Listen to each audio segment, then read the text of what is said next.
People talk about turning points like they're visible in real time.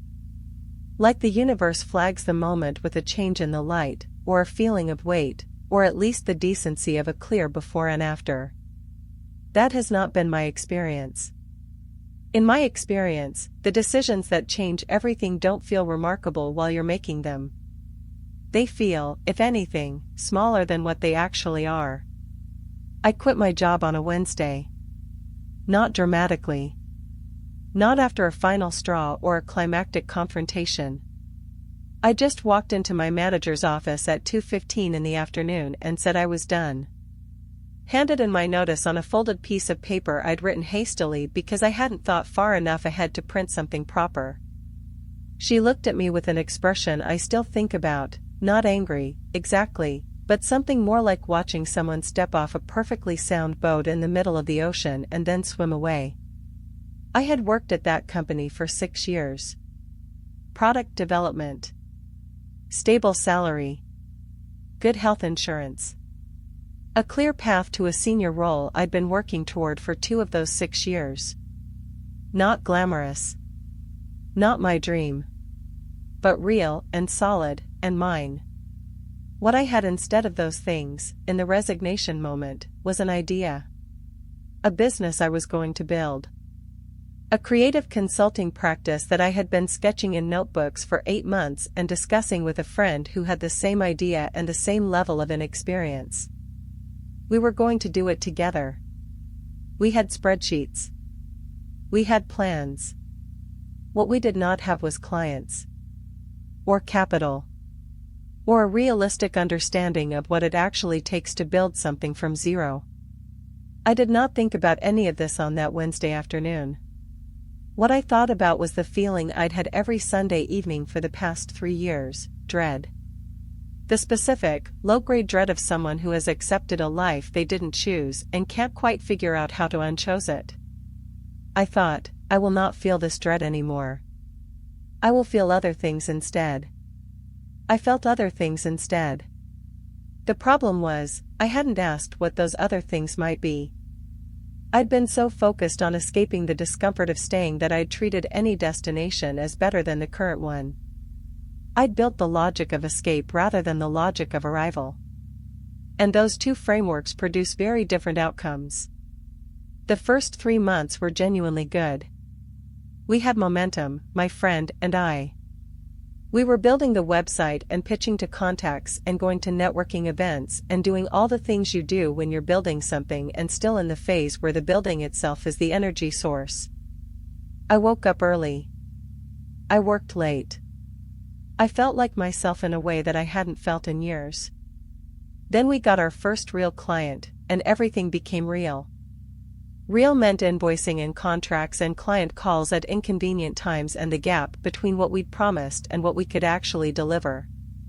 Real meant that the vision in the notebook and the thing in the room with us were different objects.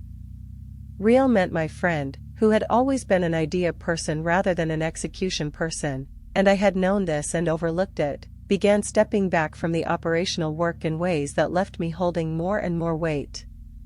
By month 6, I was doing 70% of the work for 50% of the income and all of the anxiety. By month 8, my savings were down by a number that made my chest tight to look at. By month 10, my friend told me she needed to step back entirely. She'd been offered a job she couldn't turn down. She was sorry. I don't blame her for that. I want to be clear about that. She made the right decision for herself, and I would have done the same thing in her position. What I do have to be honest about is that her exit revealed something that had been true the whole time but that I had refused to examine. The business had been built on 2 people's energy, and without her, what remained was not a half business. It was something smaller and more fragile than that. I tried to continue alone for 4 months. I am proud of those 4 months. They were extremely hard and I kept going, and I'm proud of that even though it didn't work. By month 14 after the resignation, I was applying for jobs. The job I got was similar to the one I'd quit. Not identical, different company, slightly different role, somewhat less money for the first year. I took it. I sat down at a desk in a new open-plan office and looked at a new computer screen and felt the quiet, specific sensation of someone who has traveled in a large circle and arrived somewhere adjacent to where they started. What I've learned, or what I'm still learning, is that the mistake was not quitting. I'm serious about that. The Wednesday resignation was not the mistake. The mistake was quitting without a foundation. The mistake was treating the dread of staying as sufficient reason to leap, without asking whether I had actually built something to leap toward. I had a plan on paper. I had a friend with shared enthusiasm. I had 8 months of notebook sketching. What I didn't have was a paying client secured before I left, a real capital runway, or an honest assessment of my co-founder's capacity for execution. I thought the discomfort of where I was proved I was meant to leave. But discomfort alone doesn't validate a destination. There's a version of this story where I quit and it works. I know people for whom it worked. The difference between them and me isn't courage or intelligence or even preparation in the abstract, it's specific, concrete factors. They secured clients before they left. They had partners who could execute. They had capital or a very realistic plan for how long before they needed it. I had feelings. Strong feelings. Real feelings. But feelings are not infrastructure. The job I have now, I've been in for 2 years. And here's the strange thing, I don't feel the Sunday dread anymore. Not because the job is dramatically different. Because I am different. Something about the experience, the building and the failing and the returning, changed my relationship to ordinary professional life. I no longer experience stability as a trap. I experience it as a platform. I still want to build something. The desire didn't die when the business did. But I'm building it differently now, slowly, on the side, with clients secured before I make any leaps, with an honest assessment of who I'm building with real numbers and not just notebooks. The choice that changed everything changed me, ultimately, in the direction I needed to go. It just took a longer, harder, more expensive path than I'd planned for.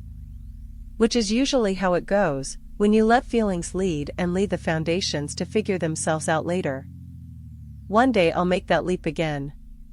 But this time I'll know what I'm leaping toward. Not just what I'm leaving behind. That's the difference between running away and moving forward. I had to learn the hard way that they are not the same thing. The thing I want to say to anyone who is currently standing where I was standing, in the months before the resignation, in the thick of the Sunday dread, is this: your discomfort is real and it deserves to be addressed. But addressing it and abandoning ship are not the same thing. I had a story in my head about what it meant to stay. Staying meant settling. Staying meant giving up.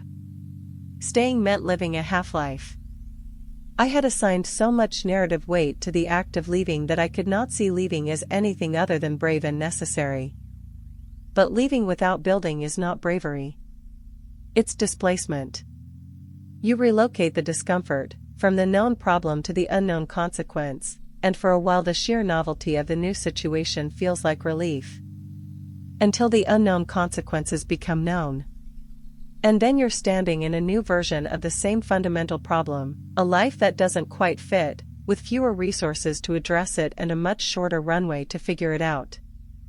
The question I should have been asking, the question I'm asking now before every significant decision, is not should I stay or should I go? The question is, what specifically is not working, and what specifically would address it? Not what would feel different. What would actually change the thing that needs changing? Those two questions produce very different answers. And the difference between them, in terms of the outcome of your decisions, is everything. I have a different relationship with my career now.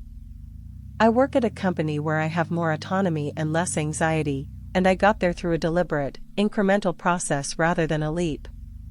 I did it without burning anything down. I did it while maintaining the stability that allowed me to make clear decisions rather than desperate ones. It took longer. It was less cinematic. There was no post-it note resignation, no dramatic exit, no moment that felt like the beginning of a story.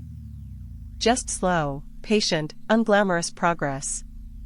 Which is, it turns out, usually how the things that last actually get built. I want to end with something that might be uncomfortable but I think is necessary. The Sunday dread I was trying to escape was real. But it was also information. And information deserves to be interpreted carefully before it's acted upon. I was dreading Sundays because I'd lost the sense that my work mattered. That's specific. That's addressable, not necessarily by blowing up the job, but by understanding what specifically would restore the sense of meaning. More ownership over projects? A different team? A different role within the same company? A conversation with my manager about trajectory? I never asked those questions. I went straight from I am unhappy to I must leave and skipped every step in between. The steps in between are not timidity. They are not lack of courage. They are the difference between a leap that lands somewhere real and a leap that lands you back at the same crossroads, 12 months later, with less money and less certainty than you had before. Be brave. But be specific about what you're being brave toward. Those two things, together, are what actually changes a life.